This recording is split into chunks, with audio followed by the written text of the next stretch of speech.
Sebenarnya sumber-sumber dalil itu bukan 4, ada lagi banyak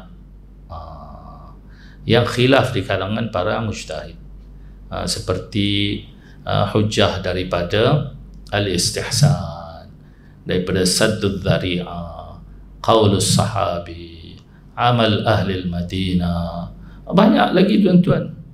Tapi orang Wahabi pandai menipu orang awam. Tak ada dalil, tak ada hadis, tak ada dalil, tak ada hadis. Allahu Akbar. Orang awam habis semua jadi rosak tuan-tuan ya, di Malaysia, di gara-gara Wahabi.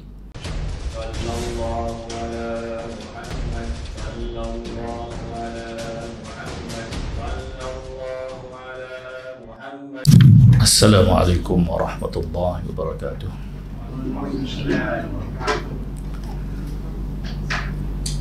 Ila hadrat Nabi Mustafa Rasulullah sallallahu alaihi wasallam wa ala alihi wa sahbihi ala hadrat al-awliya wa salihin wa jami'il mu'minin wal mu'minat wal muslimin wa ala hadrat walidina khususan ila al-muhallif Syekh Abdul Qadir al-Mandili. شاء لله لهم الفاتحة. أعوذ بالله من الشيطان الرجيم. بسم الله الرحمن الرحيم. الحمد لله الرحمن الرحيم مالك يوم الدين إياك نعبد وإياك نستعين اهدنا الصراط المستقيم صراط الذين أنعمت عليهم غير المغضوب عليهم ولا الضالين. الحمد لله رب العالمين. الحمد لله نحمده ونستعينه ونستغفره ونعوذ بالله من شرور أنفسنا من سيئات أعمالنا. من يهده الله فلا مضل له ومن يضلل فلا هادي له. والصلاة والسلام على رسول الله. قال رب اشرح لي صدري ويسر لي أمري واحلل عقدة من لساني. سبحانك لا علم لنا إلا ما علمتنا إنك أنت العليم الحكيم. ولا حول ولا قوة إلا بالله. وقال مؤلف رحمه الله تعالى ونفعنا بعلومه في الدارين آمين. أما بعد،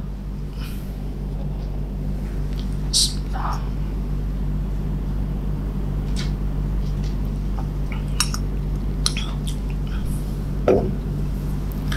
Tuan-tuan, puan-puan, sidang hadirin dan kasih sekalian, kita baru mau mulakan bacaan kitab Sinaran Matahari buat penyuluh kesilapan Abu Bakar Al-Ash'ari. Nampaknya ramai yang tak berkitab ni.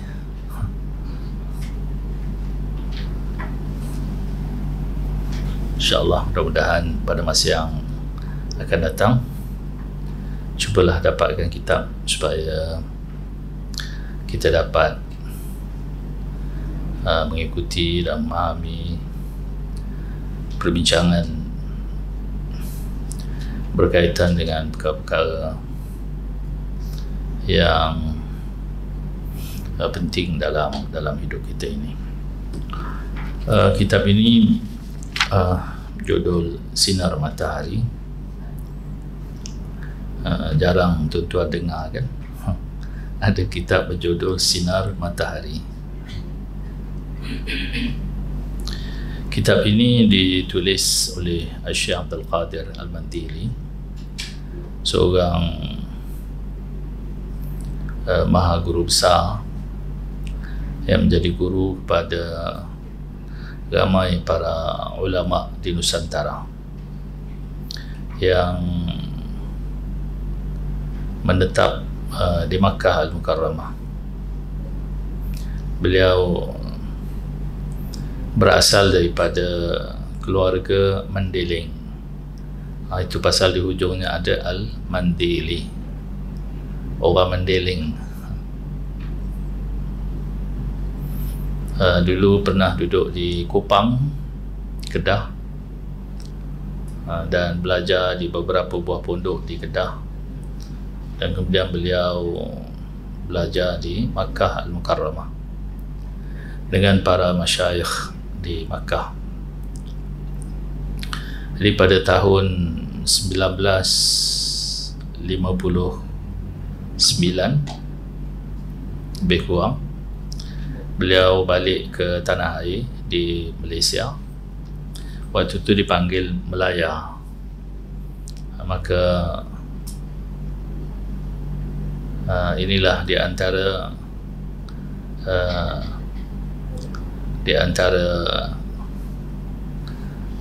sebab beliau mengarang kitab ini. Akan dijelaskan nanti dalam muqaddimah. Marilah kita baca sama-sama muqaddimah kitab ini. Bismillahirrahmanirrahim. Alhamdulillah Rabbil Alamin, wassalatu wassalamu ala ashrafil mursalin Sayyidina Muhammadin wa ala alihi wa sahbihi ajma'in.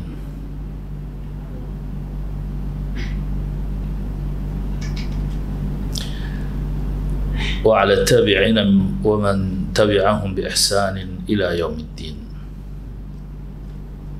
Amma ba'd. Maka pada tahun 1377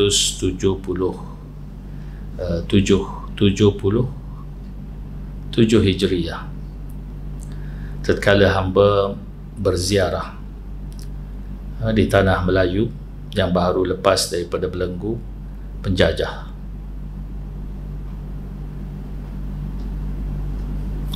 mendengar oleh hamba keluaran sebuah kitab yang bernama Ibadah Rasulullah sallallahu alaihi wasallam, karangan bagi Al-Fadil Al-Ustaz Abu Bakar Al-Ash'ari, dan baca oleh hamba di dalam surat-surat khabar akan bangkangan ataupun dalam bahasa Arab disebut i'tirad yang didatangkan atas pengarang tersebut. Kerana banyak isi kitab itu yang tiada sesuai dengan faham alim ulama kita, seperti menghalalkan ia padanya akan biawak dan ular dan labu-labi, tuan-tuan. Bukan labu-labi, labi-labi, tuan-tuan, labi-labi dan penyung. Maka kerana berkhidmat kepada agama dan akan kaum bangsa, menyusun oleh hamba akan ini kitab yang kecil yang mengandung ia akan separuh daripada segala masalah yang menyalahi padanya oleh Tuan Abu Bakar Ash'ari. Jadi Abu Bakar Ash'ari ni, tuan-tuan, seorang lepasan daripada sekolah di Pulau Pinang, yang mana sekolah di Pulau Pinang itu adalah sekolah yang dibangunkan oleh Syekh Al-Hadi. Syekh Al-Hadi ini adalah seorang yang beraliran faham kaum muda.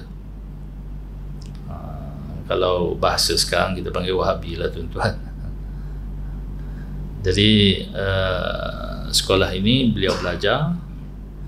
Jadi beliau, Abu Bakar Ash'ari ini, telah terpengaruh dengan faham yang seumpama ini di sekolah, dan kemudian beliau menyambung ke Mesir, belajar di Mesir pada tahun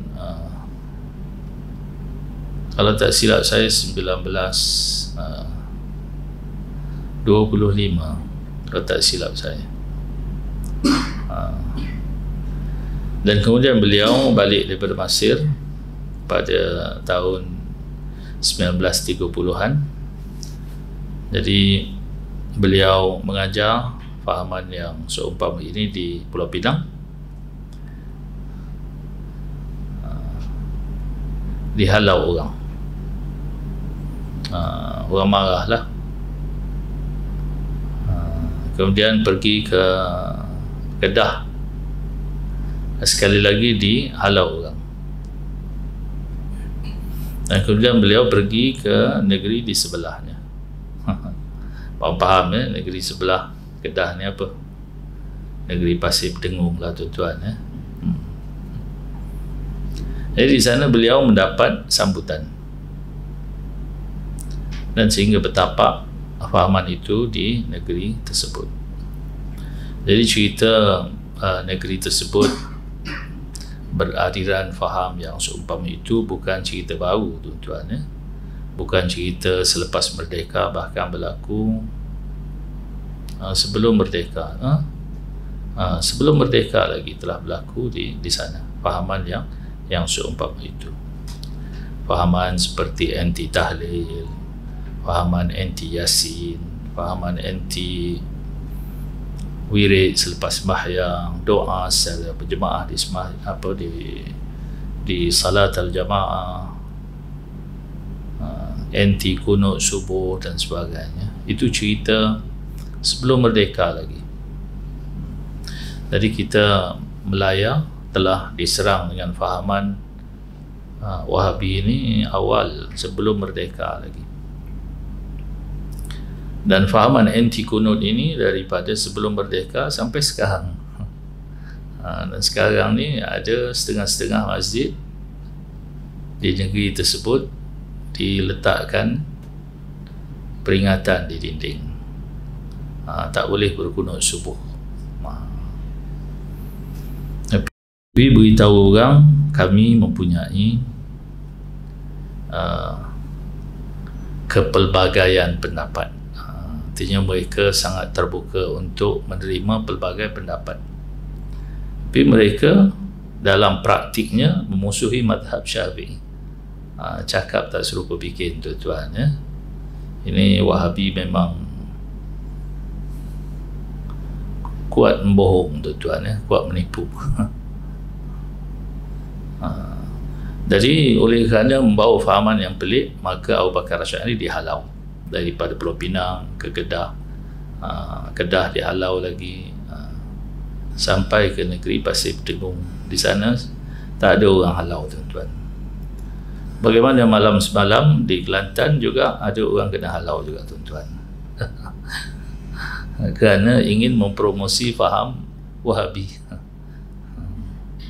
Pada hari ini dia buat kenyataan, dia kata banyak samsing di sana, katanya. Awaklah samsing kerana awak membawa fahaman yang membawa perpecahan dalam masyarakat. Kau tuduh orang yang marah pada Wahabi sebagai samsing. Engkau bawa fahaman yang memecah belah dalam masyarakat. Kamu pula tidak dianggap sebagai amalan samsing. Itulah Nabi SAW menyatakan di akhir zaman akan muncul khutbah, yakni pensyarah-pensyarah yang al-kadhib, yang bohong. Banyak pensyarah-pensyarah bohong. Bohong tu dalam hadis Nabi, tuan-tuan, ni bukan saya yang cakap. Dalam hadis Nabi menyatakan bohong.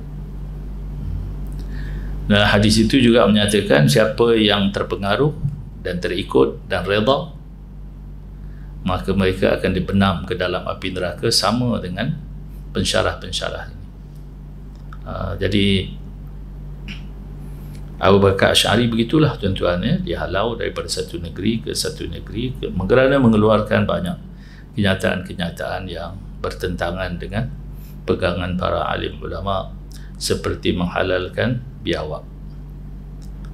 Biawak padang pasir itu halal. Yang ramai orang lelaki suka makan biawak itu bukan biawak, itu namanya dab.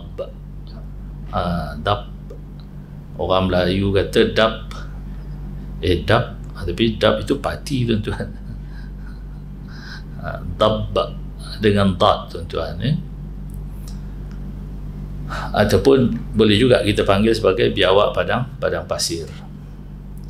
Biawak padang pasir ini berbeza dengan biawak yang pakai baju celuring, tuan-tuan, di negeri kita ni.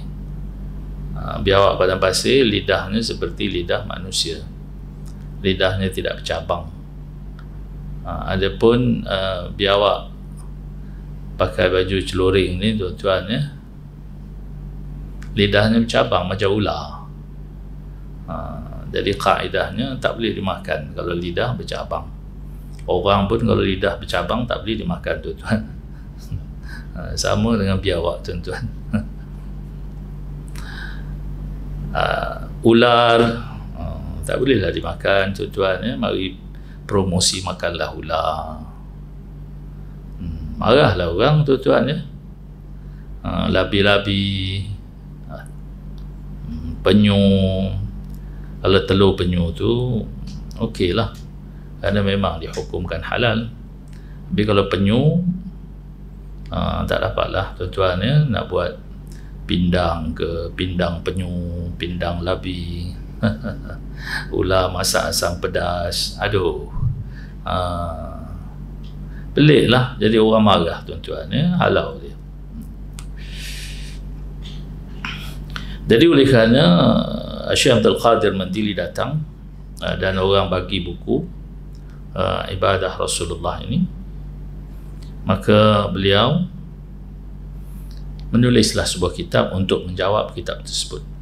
Kitab Abu Bakar Asy'ari ini ada dalam simpanan saya, tapi terlupa pula saya nak bawa tunjuk pada tuan-tuan. Ada abang ipar saya dulu waktu mengaji di pondok tahun 60-an telah beli kitab itu, dan ada catatan beliau di muka surat awal, katanya, awas, jaga-jaga, ini buku faham kaum muda, katanya. Faham Wahabi lah tuan-tuan ya. Jadi orang dulu di pondok telah sedar perkara ini. Jadi Syekh Abdul Qadir Al-Mandili mendatangkan perkataan ulama dan dalil-dalil Al-Quran dan hadis-hadis Nabi SAW, atau ijma' ulama, yakni kesepakatan daripada para alim ulama, atau qiyas yang terang. Qiyas ini juga merupakan di antara sumber menentukan hukum hakam. Kita kaum ahli sunnah wal jamaah berpegang dengan 4. Dan hamba namakan akan kita ini dengan sinar matahari buat penyuluh kesilapan Abu Bakar Al-Asy'ari. Jadi sinar matahari, yakni diibaratkan buku ini memberikan satu pencerahan terhadap apa yang telah dilakukan oleh Abu Bakar Al-Asy'ari. Dan diharap daripada sekalian pembaca yang terhormat yang melihat akan kesalahan hamba di dalamnya, bahawa menunjukkan ia akan hamba atas yang demikian itu kesalahan. Jadi orang dulu ni dia sangat merendah diri tuan-tuan ya. Walaupun beliau ini sudah kita kata maha guru lah, tapi senantiasa merendah diri dengan mengatakan kalau ada kesalahan, beritahulah apa yang saya tulis dalam kitab ini, supaya hamba rujuk daripadanya. Rujuk tu maksudnya kembalilah, macam orang apa bercerai, rujuk, nah ni kembali. Kerana manusia itu tempat tersalah dan lupa. Manusia ini adalah an-nisyan, pelupa. Dan kerana menerima kebenaran itu adalah wajib, dan kembali kepada yang betul itu adalah lebih baik daripada berkekalan di dalam kesalahan. Jadi kita kalau ditegur dan teguran itu betul, kita terima dan akur, walaupun mungkin kadang pahit. Tapi kalau kita tengok orang Wahabi ini, tak boleh ditegur tuan-tuan ya. Mereka senantiasa menyerang kita, tapi kalau kita tegur mereka marah. Mereka marah. Walaupun kita datangkan dengan pelbagai dalil, mereka tidak boleh menerima. Pada saya, mereka ini bukan orang yang mencari kebenaran, tapi mereka ini orang yang mahu mempertahankan kebatilan yang dibawa oleh mereka ini. Jadi sebab itu, bagi kita orang awam yang tidak begitu faham tentang masalah agama, janganlah dilayan Wahabi ni tuan-tuan ya. Kalau tuan-tuan melayan Wahabi, nanti tuan-tuan kalah hujah, sehingga tuan-tuan akan terpengaruh dengan mereka. Ini peringatan daripada para ulama. Di antaranya saya melihat kitab yang berjudul Syawahidul Haq. Tebal kitab itu, mencecah, saya rasa dekat 600 halaman. Dalamnya mengingatkan pada orang awam supaya jangan mendekati orang-orang yang beraliran faham yang sesat.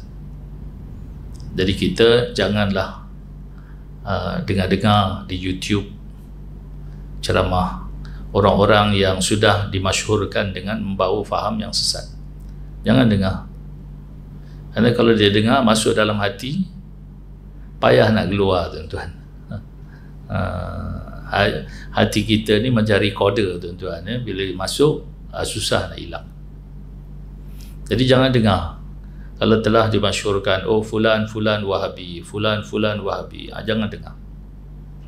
Kalau boleh tengok pun tak payah. Kerana nanti kadang-kadang kita akan terpesona dengan hujah-hujah mereka. Ada orang mengatakan, saya yang ambil yang baik saja Ustaz, yang tak baik saya tak ambil. Kamu tahu mana satu yang baik, mana satu yang tidak baik? Itu persoalannya. Kamu ada filter untuk filtering mana satu yang betul dan mana satu yang salah. Orang-orang Wahabi ini bijak memanipulasi hadis dan Quran dengan tafsiran-tafsiran yang datang daripada akal mereka. Jadi kita terpesona kadang. Kerana Nabi mengatakan nanti di akhir zaman akan muncul al-munafiq alimul lisan, orang-orang munafik yang lidahnya sangat berbisa, tuan-tuan, ya. Orang jadi terpesona dengan cara penghujahan mereka, sehingga mengheret ramai orang untuk terpengaruh dengan faham yang dibawa oleh mereka. Dari kata Syekh Abdul Qadir Al-Mandili, katanya berpegang, menerima kebenaran itu wajib. Jadi kalau kita mau mencari kebenaran, kita kena terimalah. Kalau tak betul, kita kena kembali kepada yang benar. Dan kembali kepada yang betul itu lebih baik daripada berkekalan dalam kesalahan. Dan hamba harap daripada Tuhan kita yang maha kuasa, bahawa menjadikan dia akan pekerjaan hamba ini ikhlas. Ini yang paling penting, tuan-tuan, ya. Ikhlas. Kerana bila ada ikhlas, maka amalan yang kita buat itu barulah ada nilai pada sisi Allah Subhanahu wa ta'ala. Kerja ikhlas ni adalah kerja yang paling sulit dan paling payah.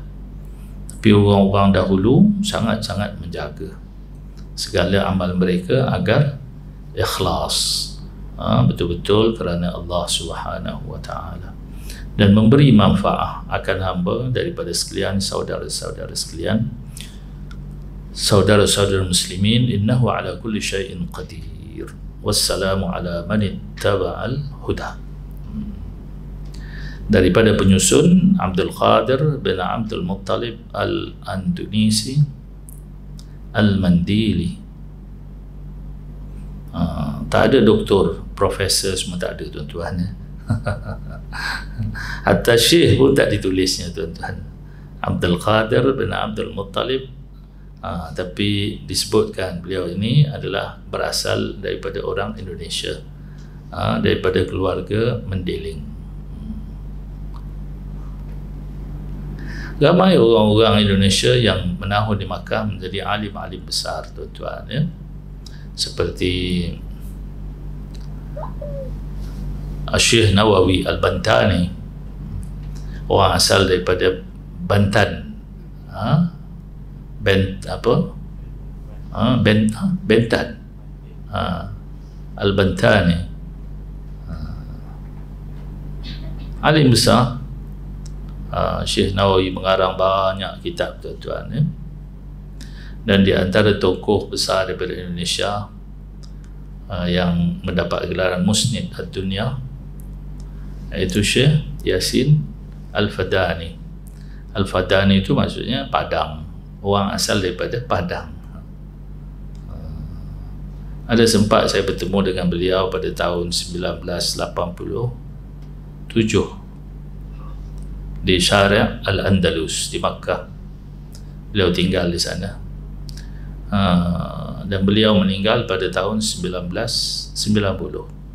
3 tahun sebelum beliau meninggal sempat saya menemui beliau, dapatlah mencium tangan beliau. Ini merupakan tokoh besar di Makkah yang asal daripada Padang. Para ulama daripada seluruh dunia datang mengambil sanad daripada beliau.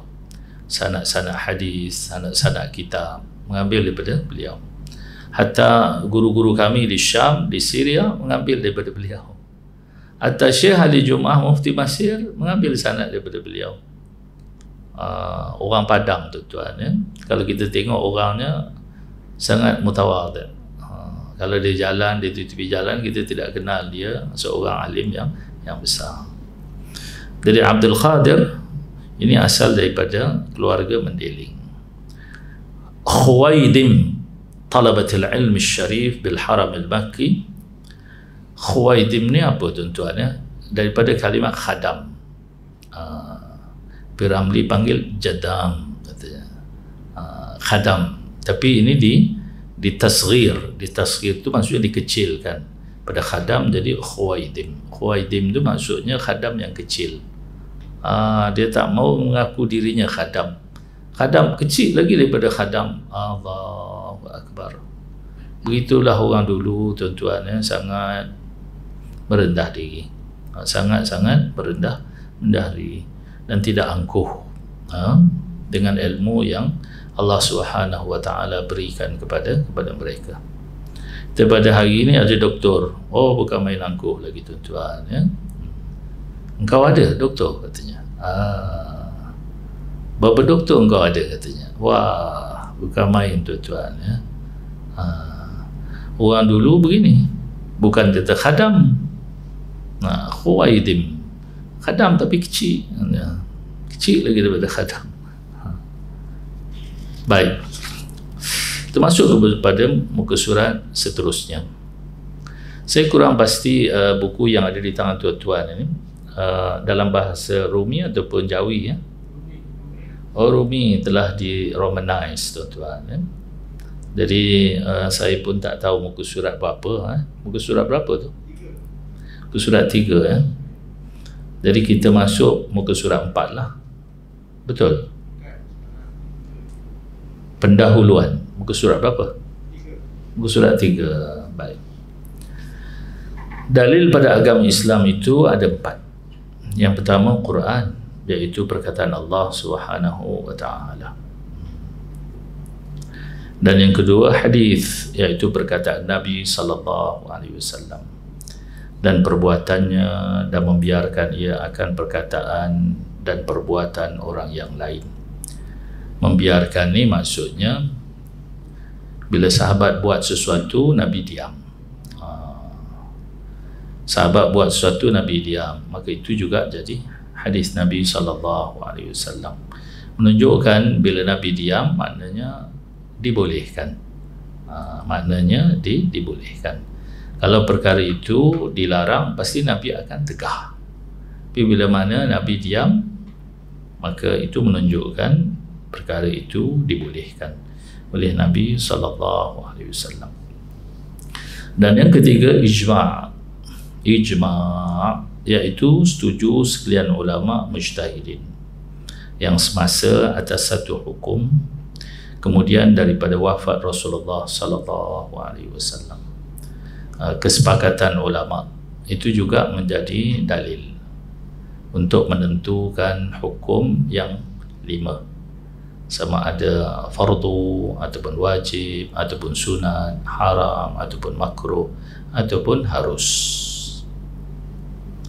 Ijma', dan ada juga ijma' us-sahabah, ijma' kesepakatan di kalangan para sahabah, itu juga dijadikan sumber dalil. Ijma' ini berdasarkan hadis Nabi SAW, la yajma' qaumi ala dalalah. Kesepakatan umatku tidak pada perkara yang sesat. Ini janji Nabi. Artinya kalau ada kesepakatan daripada para ulama ataupun daripada para mujtahid, maka pastinya kesepakatan itu hanya berlaku pada perkara yang benar. Tidak ada kesepakatan yang sesat. Tak ada, tuan-tuan, ya. Jadi dalil ijma' ini digunakan pakai untuk menentukan satu-satu hukum. Seperti pada zaman Sayyiduna Abu Bakar As-Siddiq radhiyallahu anhu. Bila dilihat daripada Al-Quran, tiada dalil yang jelas, daripada hadis pun begitu juga. Maka Sayyiduna Abu Bakar As-Siddiq radhiyallahu anhu menghimpunkan para sahabat yang besar-besar, yang mereka ini tergolong dalam kalangan ahlul ijtihad, yang mampu berijtihad, dan minta pandangan daripada mereka. Sekiranya ada kesepakatan, maka itulah yang disebut sebagai ijma'. Jadi di kalangan sahabat yang banyak berfatwa, ada 7 orang. Ada 7 orang. Bukan semua sahabat boleh mengeluarkan fatwa, tuan-tuan. Ada 7 orang. Selepas 7 ada 20 orang. Selepas 20 ada 120 orang. Ini disebut oleh Syekh Abdul Qadir Al-Mandili dalam kitabnya berjudul Al-Madhab, Tiada Haram Bermadhab. Kitab yang kedua yang dikarang oleh pengarang yang sama adalah menolak kitab yang telah ditulis oleh Hasan Bandung di Singapura, yang mana Hasan Bandung ada menulis buku yang berjudul Al-Madhab, Haram Bermadhab. Jadi beliau menyatakan haram mengikut mana-mana madhab. Jadi kalau begitu bagaimana, kata Hasan Bandung? Kena ikut Quran dan Sunnah. Pak Wahab lah, tuan-tuan. Pak Wahab ni nak kenal mudah saja, tuan-tuan, ya. Kalau mereka ni sibuk Quran Sunnah, Quran Sunnah, biasanya Wahab, tuan-tuan. Biasanya Wahab. Jadi Syekh Abdul Qadir Mandili dapat juga buku ini, maka beliau menjawab dalam bukunya yang berjudul Al-Madhab, Tiada Haram Bermadhab. Dia rad balik, dia counter balik. Jadi menjawab persoalan Wahabi ini menjadi amalan para alim ulama sejak dahulu lagi. Kita tidak boleh membiarkan fahaman yang sesat berebak di kalangan orang awam. Berdosa alim ulama. Bila zahir segala macam bid'ah, kata Nabi, falyuzhir al-alim ilmahu, maka orang alim kena menzahirkan ilmunya. Orang alim tak boleh duduk diam, kena bangun. Faman lam yaf'al dhalika fa'alaihi la'natullah wal malaikatu wan nasu ajma'in. Sekiranya orang alim tak mau bangun bercakap, maka laknat Allah atasnya, dan laknat para malaikat dan manusia sejagat. Jadi orang alim tanggungjawabnya besar. Tapi ada juga setengah orang-orang alim ni tak faham tanggungjawab. Bila kita bercakap isu Wahabi, dia kata, Ustaz, janganlah cakap-cakap bab Wahabi, nanti pecah belah masyarakat. Kita bercakap isu Wahabi ialah supaya pecah belah yang telah berlaku ini dapat dikecilkan. Sebenarnya idea jangan cakap isu Wahabi nanti pecah belah itu is coming from Wahabi. Wahabi punya idea supaya orang tak bantai Wahabi, jadi Wahabi boleh buat kerja aman damai.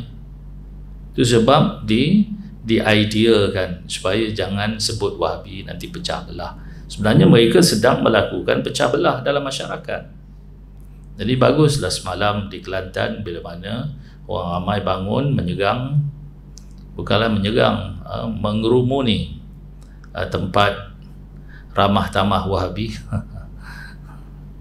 dan menjerit tolak Wahabi, tolak Wahabi. Bagus. Itulah yang berlaku di Indonesia seperti di Aceh. Bila mana orang-orang Wahabi berimpun, maka orang-orang Islam turun beramai-ramai, kepung masjid dan jerit slogan tolak Wahabi.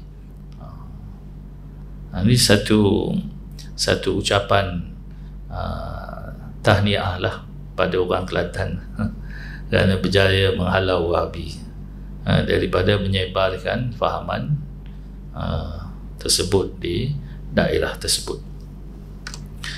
Jadi tuan-tuan, yang kedua, ijma', yakni kesepakatan para alim ulama. Macam kita di Malaysia umumnya sepakat tuan-tuan, boleh bertahlil, boleh berwirid, boleh berkunut. Maka kita peganglah yang ramai, kesepakatan yang ramai.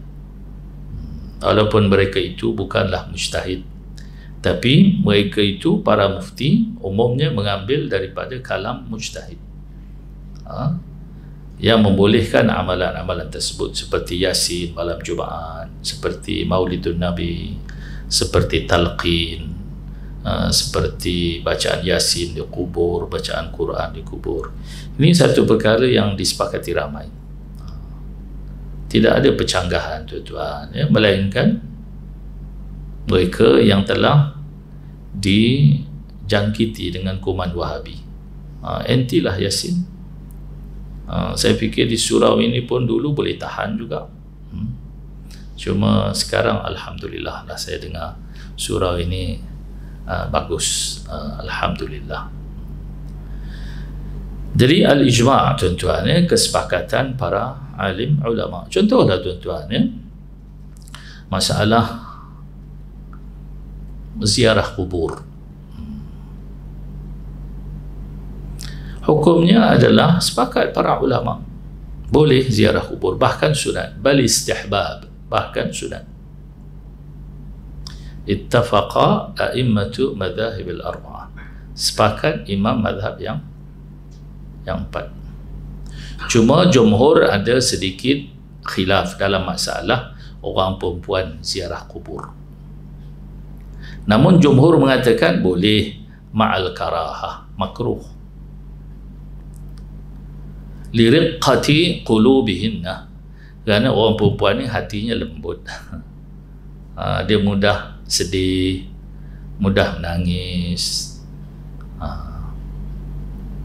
Tetapi ulama dalam mazhab Hanafi mengharuskan orang perempuan ziarah kubur, tidak ada hal. Cuma jumhur juga mengharuskan, cuma mengatakan makruh, kerana orang perempuan lembut hatinya, lemah hatinya.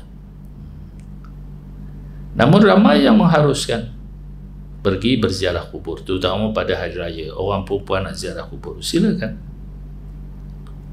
Lebih-lebih lagi kalau orang perempuan diziarah berkubur dan mereka itu tidak mendatangkan fitnah, seperti tidak menimbulkan kekacauan seperti meratap dan sebagainya, maka tidak ada fitnah, maka boleh. Orang Sarawak kata si'hal, katanya. Si'hal boleh orang perempuan. Orang perempuan datang ke kubur, baca Quran, baca tahlil, silakan, si'hal. Cuma janganlah mengganggu perasaan orang-orang lelaki, datang pakai miniskirt semua, pening pula orang baca tahlil tuan-tuan, pakai baju yang sopan, dan jangan bercerita perkara-perkara dunia di kubur, kerana Nabi mengatakan pergilah ke kubur tetapi jangan bercakap perkara-perkara yang lara di kubur. Bahkan Nabi mengatakan fazuruha fa innaha tudzakirukumul akhirah, menziarah kubur itu boleh mengingatkan kamu kepada akhirat. Jadi Nabi suruh ziarah kubur. Dan juga ulama mengistisna. Istisna ni maksudnya mengecualikan daripada larangan dan makruh bagi orang perempuan menziarahi kubur Nabi sallallahu alaihi wasallam. Orang perempuan ziarah kubur sunat. tidak makruh. Ziarah. Bila sampai di Madinah, ziarah ke kubur Nabi. Ini kesepakatan para ulama. Orang perempuan disunatkan menziarahi kubur Nabi sallallahu alaihi wasallam. Selain daripada itu,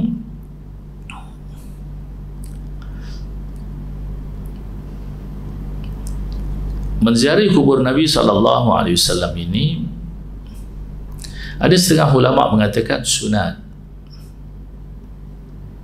dan setengah mengatakan sunat muakkad. Ini sunat yang diberatkan. Dan setengah mengatakan wajib. Para ulama dalam mazhab Maliki mengatakan menziarahi makam Nabi itu wajib. Jadi tuan-tuan, puan-puan sidang hadirin hadirat yang kasih sekalian, Rasulullah mengatakan kesepakatan ulama ini pasti benar. Namun orang-orang Wahabi mempunyai pandangan yang bertentangan. Dia kata menziarahi kubur Nabi itu tidak masyru', tidak disyarakkan. Bahkan menziarahi makam itu boleh membawa kepada syirik, katanya. Ini orang Wahabi ini gagal faham.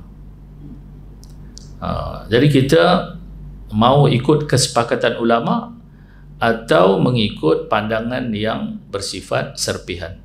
Mana nak ikut, tuan-tuan?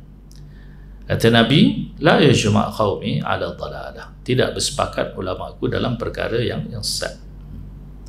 Jadi oleh kerana itu perjanjian Nabi, maka ijma' dijadikan satu daripada sumber masadir untuk menentukan hukum yang 5. Apa dia? Wajib, sunat, haram, makruh dan harus.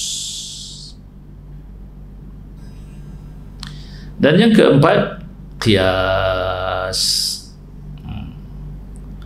Qiyas ni juga merupakan penentuan hukum. Kalau nak mudah, qiyas ni seperti mengkias dadah ganja dengan arak. Arak disebut dalam Quran. Innamal khamru wal maisir wal ansab wal azlam rijsun min amali syaitan. Jadi arak ni adalah merupakan amalan syaitan, cercaan daripada Allah Subhanahu Wa Taala. Maka hukumnya haram minum arak. Hukumnya haram minum arak. Kenapa haram?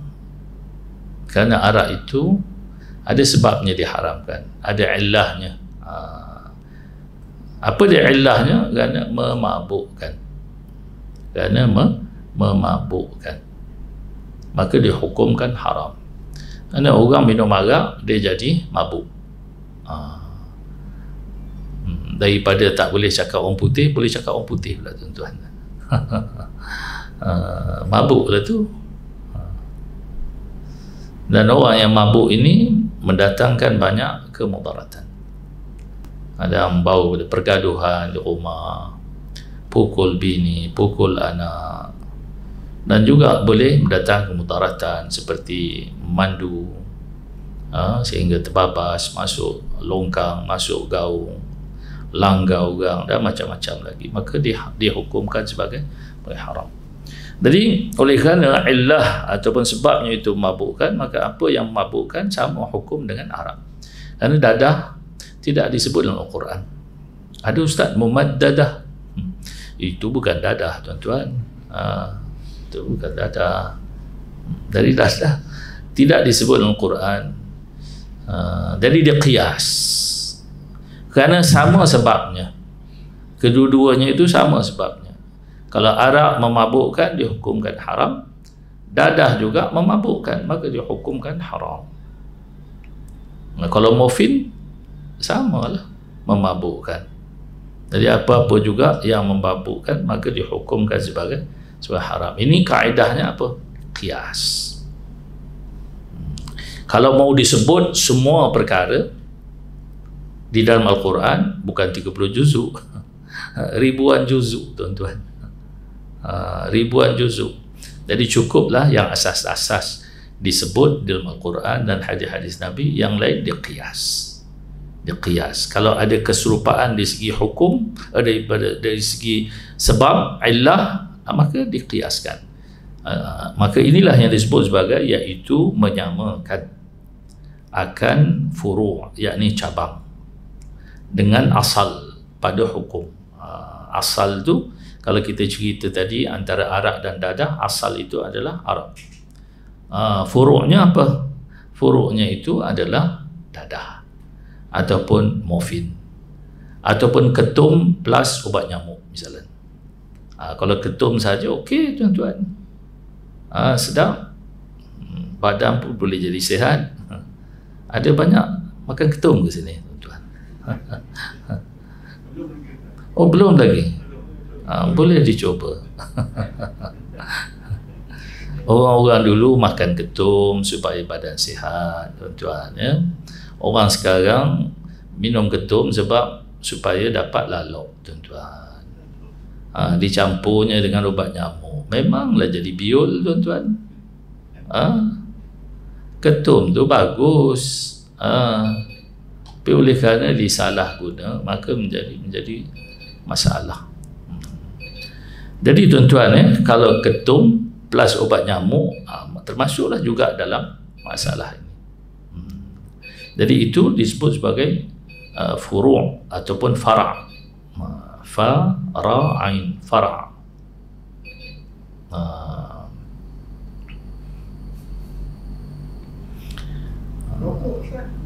Rokok, wah, ini special ni. Marlboro, macam mana Ustaz Marlboro? Sedap tu. Rokok ni tuan-tuan, ya, kalau dilihat dalam kitab-kitab tua, hukumnya makruh. Kitab-kitab tua. Tapi rokok yang ditulis dalam kitab-kitab tua itu rokok yang tiada bahan campuran yang lain daripada tembakau. Tembakau dijemur, kemudian dipotong, digulung, dihisap. Maka ulama-ulama dulu kata makruh. Dalam kitab-kitab fiqh tua makruh hukumnya. Jadi rokok sigaret yang ada sekarang ni bagaimana Ustaz? Bagaimana? Ada setengah orang mengatakan haram, kerana rokok yang ada ini dicampur dengan bahan-bahan lain. Bahan-bahan itu ada disebut oleh pakar-pakar yang buat kajian tentang rokok. Banyak, sampai tar jalan pun disumbat ke dalam tembakau rokok tu. Tar jalan tuan-tuan.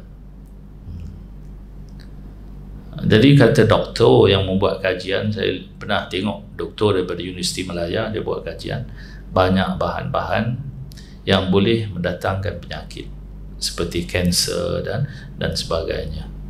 Jadi oleh kerana itu setengah ulama mengatakan hukumnya haram. Ada setengah ulama di Kelantan, Syekh Tuan Guru Haji Ghazali Benut Payung. Dulu saya sewaktu tahun berapa ya, tahun 80-an adalah turun di Kelantan, kadang-kadang duduk di pondok. Jadi saya ada dapatlah buku yang ditulis oleh Tuan Haji Ghazali Benut Payung ini tentang masalah rokok. Kata beliau, merokok hukumnya haram, kata beliau. Dan apa hujahnya? Hujahnya, kata beliau, ambil tembakau itu dan rendam dalam air. Try minum air dia, mabuk tak mabuk, kata dia. Betul juga tuan-tuan. Kata beliau begitulah tuan-tuan, ya. Katanya kalau minum air tembakau memang memabukkan.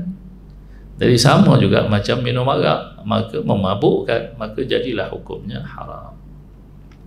Daripada saya tuan-tuan, ya, kalau nak isap rokok pun tuan-tuan, ya, isap rokok yang original lah tuan-tuan, ya. Maksudnya yang tembakau yang asal tu, yang tidak ada sebarang tambahan. Ya, seperti orang isap rokok daun nipah misalnya. Okeylah kalau teringin sangat nak mengisaplah rokok. Saya rasa yang itu barulah ulama menghukumkan sebagai makruh. Kenapa dia hukumkan makruh? Kerana baunya kurang enak. Jadi benda-benda yang baunya kurang enak dia hukumkan makruh. Seperti Nabi tidak makan basal. Basal ni bawang merah. Kerana kesukaan orang Arab ni makan basal, makan bawang merah. Kalau bawang merah tu dikekah begitu saja tuan-tuan, ya, sedap. Kalau di Mesir tuan-tuan, ya, bawang merah yang masih lagi muda, yang ada dia punya tangkai, mereka makan aish. Aish ni macam roti Arab dengan full, cecah full, makan, tangan kiri pegang bawang tuan-tuan, bawang merah, rak, sini pun rak, wah, tapi baulah mulut tuan-tuan, baulah mulut, maka dihukumkan makruh. Jadi tuan-tuan boleh berfikirlah sendiri tentang perkara ini bagaimana. Saya serahkan kepada tuan-tuan. Namun begitulah yang saya lihat. Hatta dulu suatu saya duduk di Mesir, saya belajar di Darul Ifta Al-Masriyah. Mufti waktu saya belajar di situ sangatlah keras tentang rokok ni. Jadi beliau mengharamkan rokok di seluruh masjid, ditampal di masjid-masjid surau, haram rokok katanya. Jadi begitu. Kenapa? Kerana ada tambahan bahan-bahan yang boleh mendatangkan penyakit, maka dilarang dalam agama. Wala tulku biaidikum ila tahlukah. Janganlah kamu menjatuhkan diri kamu kepada kecelakaan. Jadi ini larangan. Jadi tak bolehlah. Jadi kalau gitu terpulanglah pada kita yang menghisap rokok ni bagaimana. Kerana nak berhenti hisap rokok ni bukan senang tuan-tuan, ya. Hijau tuan-tuan muka. Jadi ninja turtle tuan-tuan nak berhenti makan rokok ni tuan-tuan. Tapi ialah mungkin boleh beransur-ansur seperti ambil rokok nipah ke. Memanglah tidak ada kicknya tuan-tuan, ya. Tapi mungkin itu sebagai satu alternatif untuk kita mengurangkan menghisap rokok yang boleh mendatangkan mudarat. Baik, ini selingan tuan-tuan, ya. Orang tanya, ada lagi soalan? Ya. Tuak. Tuak ni kalau orang Kelantan semua minum tuak. Tuak tu apa? Nira. Bukan tuak di Kelantan tu tuak. Tuak tu bahasa Kelantan maknanya nira, nira kelapa, nira apa tu, nipah, ya? Kalau tuak di Sarawak, itu baru tuan-tuan. Yang itu kena secawan mula berpusing kepala tuan-tuan. Itu tuak yang betul-betul tuak. Boleh, ya, terang, ya. Apa dia? Togi? Todi. Oh, itu todi memanglah haram. Samsu todi tuan-tuan, ya. Itu memanglah tuak yang sebenar lah kita kata. Tuak yang sebenar. Baik. Jadi ini yang disebutkan sebagai menyamakan akan farak dengan yang asal. Farak tu apa? Seperti apa kita kata tadi apa? Rokok yang mendatangkan mudarat, ataupun apa, ketum plus apa, ubat nyamuk misalnya. Yang asal tu apa? Arak. Yang dilarang oleh Allah Subhanahu wa taala. Ganja itulah dadah tu yang saya sebut tadi, mumaddadah. Semua itu memabukkan tuan-tuan, ya? Memabukkan. Jadi menyamakan fara' dengan yang asal pada hukum dengan sebab illah. Sebab illah tu apa sebabnya? Arak haram, sebabnya mabuk. Maka dikias dengan arak segala yang memabukkan. Apa juga yang memabukkan, maka dihukumkan sebagai haram. Yang menghimpunkan ia akan keduanya, dan fara' itu yang belum diketahui akan hukumnya. Fara' ni satu benda yang tidak disebut dalam Al-Quran, dalam hadis, ya? Dan asal itu yang sudah diketahui akan hukumnya.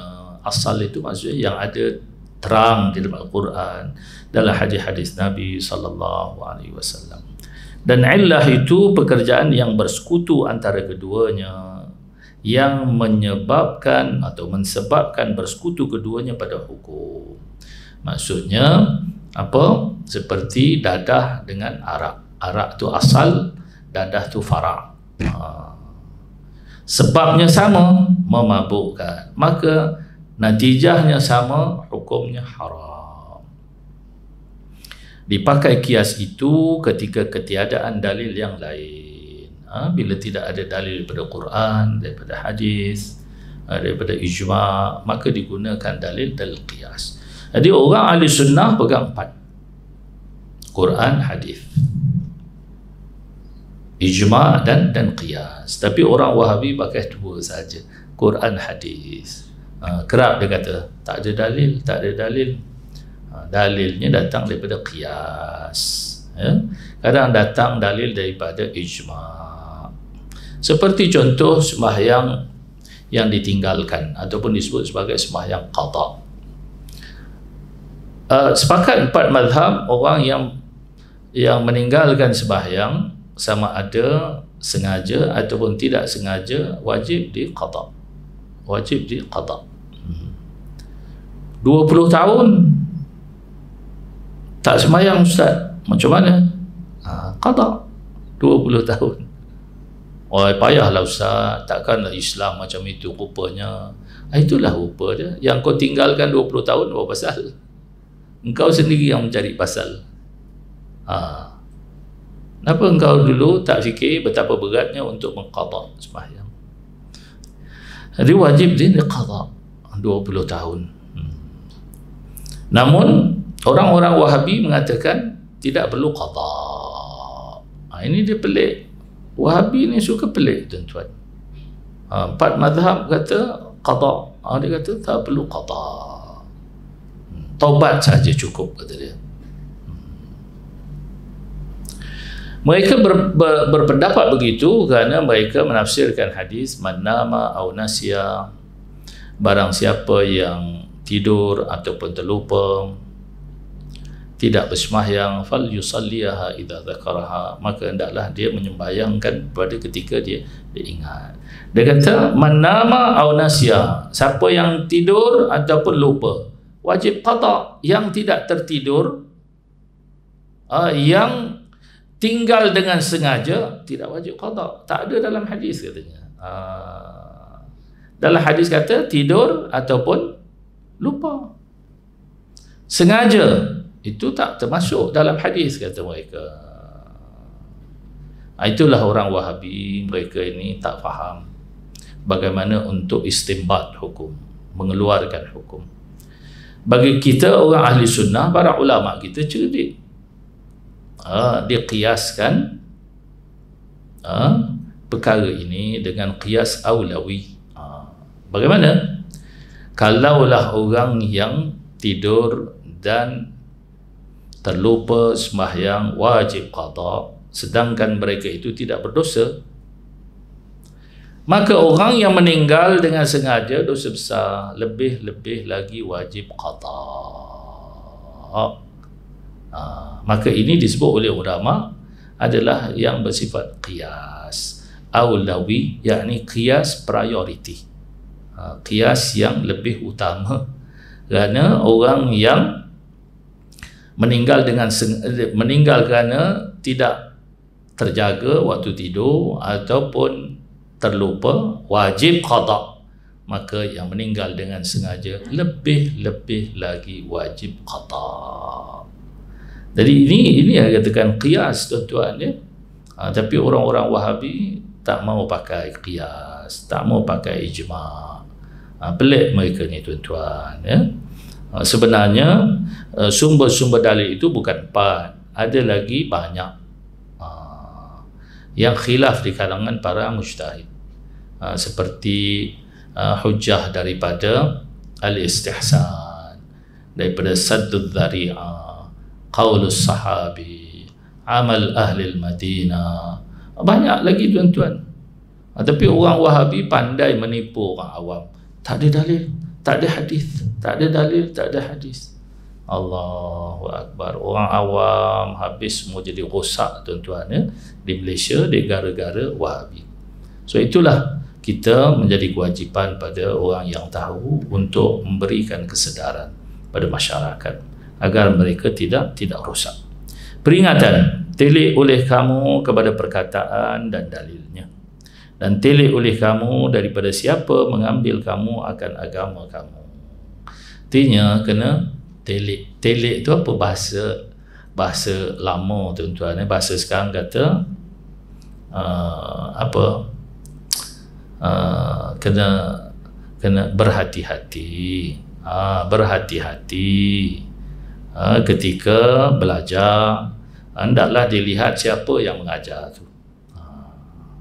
Kena beringat, jangan asal sedap berceramah maka kita pun ambil orang ini, ataupun kerana orang ini glamour, masyhur, maka kita ambil. No, tuan-tuan ya. Pada hari ini ramai khutabah, yakni pensyarah-pensyarah yang bohong.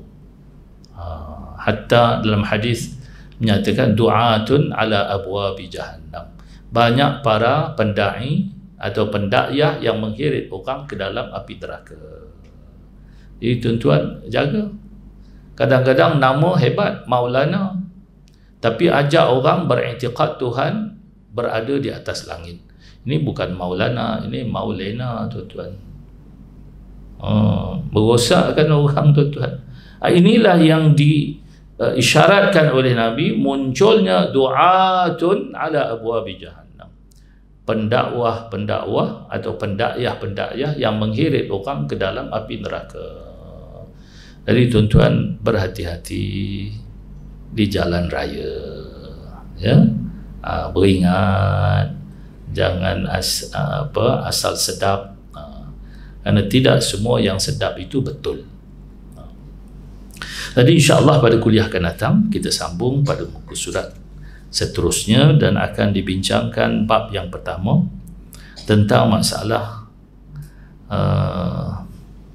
persoalan wudu, tuan-tuan. Persoalan wudu kita akan bahaskan pada kuliah akan datang. Ada masalah kaum muda dalam bab wudu yang pelik cara pemahaman mereka. Jadi insya-Allah pada masa yang akan datang kita akan bincangkan perkara ini. Ada apa soalan, tuan-tuan? Ada? Bismillah. Ya. Abu Bakar Syahid tahu tak betul. Kenapa awal-awal tidak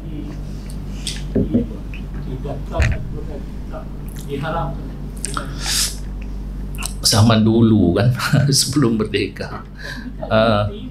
Ada wallahu a'lam bisawab pada waktu itu bagaimana, tapi para ulama waktu itu sangat-sangat menentang. Bahkan Datuk Harundin almarhum dulu bila dituduh oleh Wahabi-Wahabi di Malaysia ni sebagai orang yang menyebarkan syirik, kerana Datuk Harundin almarhum mengajarkan selawat syifa, Allahumma salli ala Sayyidina Muhammadin tibbil qulubi wa dawaiha. Jadi kata orang-orang Wahabi, ini selawat yang bau syirik kerana ada tawassul di dalamnya. Jadi oleh kerana Datuk Harundin diserang, maka Datuk Harundin buat kenyataan. Sebenarnya faham ini faham kaum muda dulu. Para ulama dah berdebat, buat pertemuan, debat, sehingga ada seorang tokoh Wahabi mati dalam perdebatan. Mati itu bukan sebab ditumbuk, tapi mati kerana kena serangan jantung. Kerana tak dapat menahan kemarahan para ulama kita, membuktikan, menjelaskan kebenaran dan kebatilan mereka, sehingga mereka rasa sesak jantung, tombak tuan-tuan ya. Siapalah nama yang tombak tu, saya lupa. Jadi Datuk Arundin menceritakan tentang bagaimana ulama-ulama dulu menentang, dan kitab-kitab yang menjelaskan aliran faham Wahabi ini sebagai sesat sangatlah banyak ditulis oleh para alim ulama. Di antaranya sebuah kitab berjudul Alamat Kiamat yang telah ditulis oleh Syekh Osman Jalaluddin Penanti, juga menyebutkan tentang bahaya Wahabi dan juga kemunculan faham Wahabi. Namun mungkin pada ketika itu belum lagi keluar daripada Jabatan Agama mengharamkan. Kitab tu kita kata kitab yang rare lah tuan-tuan ya, payah nak jumpa. Saya pun ada senaskah tu. Kebetulan ada saya belik-belik di almari almarhum abang ipar saya. Abang ipar saya dulu belajar di pondok. Jadi adalah kitab tu. Sekarang ni banyak kitab-kitab Wahabi bertebaran. Kalau tuan-tuan pergi di PBKL sekarang, Pesta Buku, banyak bus Wahabi tuan-tuan. Banyak bus Wahabi menyebarkan ajaran Wahabi. Patutnya sekarang ini pihak kerajaan kenalah bertegas dengan Wahabi. Mana-mana buku yang menyebarkan faham Wahabi sepatutnya diharamkan. Bukan sepatutnya, wajib diharamkan, kerana merosakkan orang ramai. Di Brunei, buku-buku Wahabi tak boleh masuk. Keras Brunei mengekang Wahabi. Di Brunei kalau ada pensyarah daripada Semenanjung menyebarkan Wahabi di sana, 24 jam transfer balik. Kita di Malaysia, Wahabi begitu bebas. Kerana Wahabi ada dalam parti-parti politik, dan terkadang parti politik yang memerintah ada Wahabinya jadi menteri dan sebagainya. Ini masalah besar yang kita hadapi di Malaysia. Sebab tu kita sekarang ni kalau nak mengundi masa akan datang PRU15, pastikan YB itu Wahabi ataupun tidak. Kalau Wahabi jangan disokong tuan-tuan. Walaupun pakai pak lebay tuan-tuan, jangan disokong. Merosakkan masyarakat. Dan sekarang telah berlaku perkara yang seumpama ini dalam negara, membawa kepada perpecahan dalam masyarakat, perpecahan dalam masjid, dalam surau, di merata pecah tuan-tuan. Wallahu a'lam. Ada soalan lain? Ada? Tak ada, kita tutuplah. InsyaAllah ada panjang umur, kita berjumpa lagi. Maaf banyak-banyak tuan-tuan selamat raya walaupun telah keluar daripada bulan Syawal. Selamat raya lah tuan-tuan ya. Maaf banyak-banyak. InsyaAllah ada panjang umur, kita berjumpa lagi pada bulan hadapan, menyambung perbahasan kita ni. Kitab ni cuba kita dapatkan setiap orang. Kitab ni sangat bermanfaat tuan-tuan ya, sangat bermanfaat. Di dalamnya banyak perbincangan hukum hakam yang didatangkan dengan hujah-hujah daripada Al-Quran, daripada hadis, daripada ijma' para ulama dan juga daripada qiyas. Sangat menarik tuan-tuan, sangat menarik. Ambillah peluang ini untuk kita mendapat sedikit ilmu daripada penulisan orang-orang yang ikhlas dalam menyebarkan pegangan Ahlus Sunnah wal Jamaah. Wallahu a'lamu bis-shawab wa billahi taufiq wal hidayah. Wassalamualaikum warahmatullahi wabarakatuh. A'udzu billahi minasyaitonir rajim. Bismillahirrahmanirrahim. Alhamdulillah. Wassalatu wassalamu ala asyrafil anbiya'i wal mursalin wa ala alihi wasallam. Allahumma aftah alaina wa ala dhurriyyatina futuhal arifin alladhina khawfun alaihim wa la hum yahzanun. Allahumma aftah alaina hikmataka wa anshur alaina min khazain rahmatika ya rahman. Allahumma nawwir qulubana bi nuri hidayatika wa ta'arudaka min al-shirki wa rahmatika. Allahumma hdi qawmana fa innahum la ya'lamun. Allahumma hdi qawmana fa innahum la ya'lamun. Wa sallallahu ala sayyidina Muhammadin wa ala alihi wa sahbihi wa sallam. Alhamdulillah. Taqabbalallahu minkum.